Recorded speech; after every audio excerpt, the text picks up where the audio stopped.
السلام علیکم۔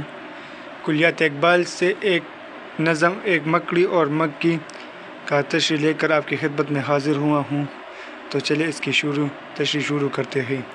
ایک مکڑی اور مکی محظوظ بچوں کے لیے۔ آپ یہ نظم خود پڑھ لیں، میں اس کی صرف تشریح کروں گا۔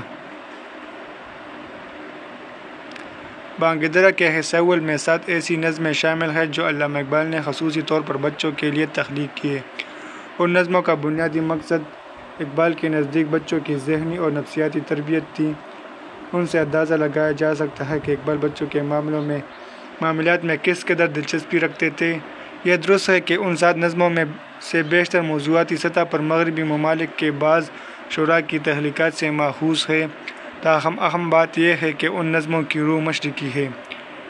پہلا بند کٹیا جھونپڑی نادان بے وقوف۔ مطلب زیر تشریح نظم ایک مکڑی اور مکی بھی مغربی شاعر کی نظم سے ماخوذ ہے، جس کے مطابق ایک مکڑا کسی مکی سے مخاطب ہو کر کہتا ہے کہ تم ہر روز ادھر سے گزرتی ہو، لیکن کبھی بھولے سے بھی تم نے میرے غریب خانے میں قدم رکھنے کی زحمت تک گوارا نہیں کی۔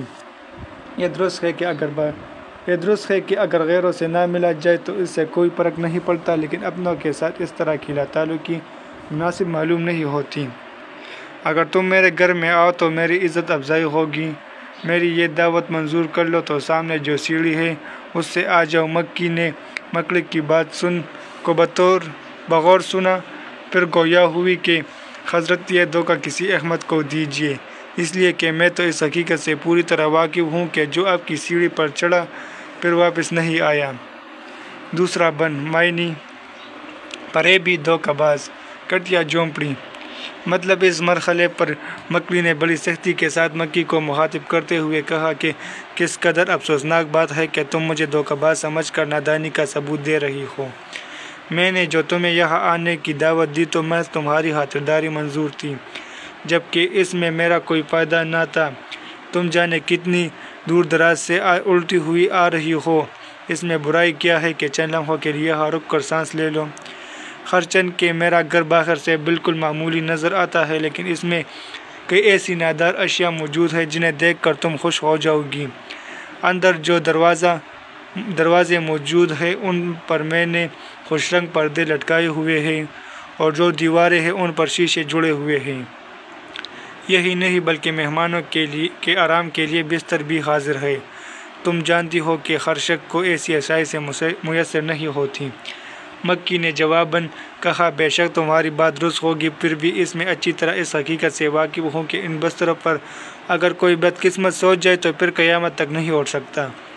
لہٰذا مجھ سے یہ توقع نہ رکھنا کہ سب کچھ جانتے بوجھتے تمہارے گھر آ جاؤں گی۔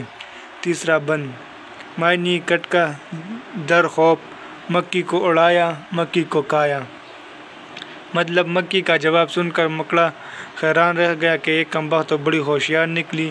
چنانچہ سوچنے لگا کہ اس کو پھانسنے کے لیے کون سا حربہ آزمایا جائے۔ پھر چند لمحوں تک خاموش رہ کر یوں گویا ہوا کہ بی بے شک اللہ نے آپ کو بڑا مرتبہ عطا کیا، جو کوئی نظر بھر کر دیکھ لیتا ہے آپ سے محبت کرنے لگ جاتا ہے۔ آپ کی آنکھوں میں ہیرے کی سی چمک ہے، اور سر پر اللہ نے قلعی سجائی ہے۔ آپ کی خوبصورتی، لباس اور نفاست میں کسی کو شک ہو سکتا ہے، اور جب پرواز کے دوران جب آپ نغمہ سرا ہوتی ہے تو قیامت کا سماں بن جاتا ہے۔ مکی نے مکڑی کی جب یہ خوشامدانہ باتیں سنی تو پسیج گئی اور کہنے لگی، مجھے آپ سے کیا خطرہ ہو سکتا ہے؟ اگر کوئی اس طرح کی دعوت دی تو میں انکار کو خود بہت برا سمجھتی ہوں، اور سچی بات تو یہ ہے کہ کسی کا دل توڑنا اچھا فعل نہیں۔ یہ کہہ کر وہ اپنی جگہ سے اٹھ کر جیسے ہی مکڑی کے پاس پہنچی تو اس نے اچھل کر مکی کو دبوچ لیا۔ یوں بھی وہ کئی روز سے بھوکا تھا، چنانچہ کسی توقف کے بغیر مکڑی کو خراب کر گیا۔ اسی کے ساتھ یہ نظم ختم ہوتی ہے، اگلے نظم کے ساتھ حاضر ہوتے ہیں۔ خدا حافظ۔